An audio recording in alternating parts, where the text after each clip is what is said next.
अस्सलामुअलैकुम दोस्तों, क्या आप लोग जानते हैं कि साइंसदानों ने दिसंबर 2021 में दो ऐसे ब्लैक होल ढूंढ निकाले हैं जिनका साइज 16 करोड़ सूरज के बराबर है। यहाँ पर सबसे खतरनाक बात यह है कि ये दोनों आपस में मर्ज भी हो सकते हैं। अगर ये दोनों ब्लैक होल सूरज के करीब चले गए तो हमारे पूरे सोलर सिस्टम का नामो निशान मिट जाएगा। हम फ्यूचर में जब ब्लैक होल के करीब हमारे स्पेस क्राफ्ट भी गए तो ये बहुत बड़ा खतरा बनकर सामने आएंगे। हमें इन खतरात से बचने के लिए स्पेस मैप की ज़रूरत पड़ेगी, मगर आज की टेक्नोलॉजी इतनी एडवांस होने के बावजूद हम ये नहीं जानते कि कौन सा ब्लैक हमारे खात्मे का सबब बनेगा। यहाँ पर मैं आपको बता दूं कि ब्लैक होल के मिस्टीरियस होने की एक वजह यह भी है कि हम आज तक नहीं ये जान पाए कि ऑब्जेक्ट्स की लिमिट कितनी है। एस्ट्रोनॉमर्स की टीम ने हाल में ही टेलीस्कोपियन कॉन्स्टलेशन में एक ऐसा स्टार सिस्टम ढूंढ निकाला है जिसमें एक ब्लैक होल भी है। ये सूरज से 5 गुना ज़्यादा बड़ा है, लेकिन इसकी डेंसिटी इतनी ज़्यादा है कि सिर्फ 30 किलोमीटर में ही ये डायमीटर के सूरज 13 लाख के सामने कुछ भी नहीं है। ये हमारे ज़मीन से 1000 लाइट ईयर दूर है, जो इसको ज़मीन से सबसे खतरनाक साबित बनाता है। इस ब्लैक होल की तरह ही हमारी ज़मीन के दूसरे कॉन्स्टलेशन मोनकरस कॉन्स्टलेशन का एक ब्लैक होल सूरज से 26 गुना बड़ा है। इसका डायमीटर सिर्फ 10 किलोमीटर है। सुनने में ये बहुत छोटा लगता है, मगर ये किसी भी स्टार को कुछ ही देर में तबाह कर सकता है। साइंटिस्ट के मुताबिक हमारी मिल्की वे गैलेक्सी में ही 1 करोड़ से ज़्यादा ब्लैक होल मौजूद हैं। ये इतने छोटे होते हैं कि इनको ढूंढना बहुत मुश्किल होता है। फिलहाल ये ब्लैक होल हमारे लिए इतना बड़ा खतरा नहीं है। अब हम बात करते हैं ज़मीन से दूर सैजिटेरियस कॉन्स्टलेशन में मौजूद सैजिटेरियस। इसका ब्लैक होल ज़मीन के सबसे ज़्यादा करीब वाला सुपर मैसिव ब्लैक होल है। इसका डायमीटर 44 मिलियन के करीब है और इसका वजन 40 लाख सन्स के बराबर है। अगर हम इसको ज़मीन और सूरज के दरमियान रखना चाहें तो इतने डिस्टेंस में 3 ब्लैक होल को रखा जा सकता है, लेकिन साइज में इतना बड़ा होने के बावजूद ये ब्लैक होल इन ब्लैक होल्स के सामने कुछ भी नहीं है जो दूसरी गैलेक्सी में मौजूद है। ज़मीन से 300 मिलियन लाइट ईयर दूर कोमा कॉन्स्टलेशन में मौजूद ब्लैक होल का मास 21 बिलियन सन्स के बराबर है। इस ब्लैक होल के इवन होराइजन की रेंज 70 बिलियन किलोमीटर है।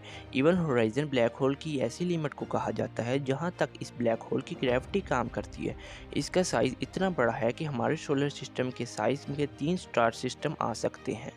लेकिन ये ब्लैक होल टोन 618 के सामने कुछ भी नहीं है। टोन 618 अब तक के डिस्कवर किए हुए ब्लैक होल में से ऐसा ब्लैक होल है जिसका डायमीटर 242 बिलियन किलोमीटर है। ये ब्लैक होल स्टार की गैस को स्ट्रांगली ऑब्जर्व कर लेता है। ये इतना ज़्यादा बड़ा होता है कि इसमें 11 सोलर सिस्टम फिट किए जा सकते हैं।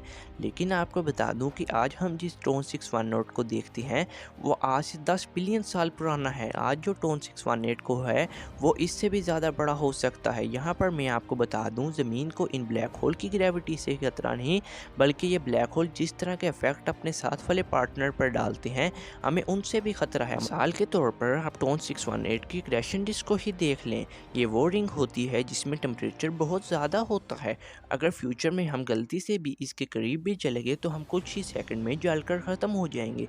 अगर हम टोन 618 की डेंजर जोन की बात करें तो ये पूरा एक लाइट ईयर है। इसके अलावा ज़मीन से 53 बिलियन लाइट ईयर दूर ये ब्लैक होल 5000 लाइट ईयर जितना लंबा जेट प्लाज्मा बनाता है। कोई स्पेसक्राफ्ट इसके पास आ गया तो वो कुछ ही सेकंड में तबाह हो जाएगा। आइए अब बात करते हैं ज़मीन से 2 बिलियन लाइट ईयर दूर एक ब्लैक होल की। ये चार्ज पार्टिकल के 2 ऐसे फाउंटेन एमिट करता है जिनकी लेंथ 15 लाख लाइट ईयर है। ये इतनी ज़्यादा है कि इसमें हमारी मिल्की वे गैलेक्सी आराम से आ सकती है। ये पार्टिकल इतने ज़्यादा पावरफुल होते हैं कि सबसे ज़्यादा पावरफुल सिस्टम एनर्जेटिक भी इन पर काम नहीं करता। साइंसदान आज तक ये नहीं जान पाए कि ये ऐसा क्यों करता है। आइए अब बात करते हैं ज़मीन से 13 बिलियन लाइट ईयर दूर सेक्टर कॉन्स्टलेशन में मौजूद ब्लैक होल की, जिसके आसपास गैलेक्सीज का पूरा जाल बिछा हुआ है। यहाँ पर सबसे हैरान कर देने वाली बात यह है कि ये जाल यूनिवर्स के बनने के कुछ दहालों बाद ही बना। अगर हम ब्लैक होल के बनने के प्रोसेस को देखें तो इतना बड़ा जाल इतने कम टाइम में बनना नामुमकिन है। हमारे यूनिवर्स में बहुत से ब्लैक होल मौजूद हैं। इनका राज अभी तक कोई नहीं जान सका और कोई जान भी नहीं सकेगा। अब अगर हम फ्यूचर में इतनी एडवांस टेक्नोलॉजी हासिल कर लें तो शायद हम इनके बारे में कुछ जान सकते हैं। बाकी आपकी क्या राय है, आप वीडियो के कमेंट सेक्शन में ज़रूर बताइएगा और चैनल को सब्सक्राइब करके वीडियो को लाइक कर दीजिएगा। शुक्रिया।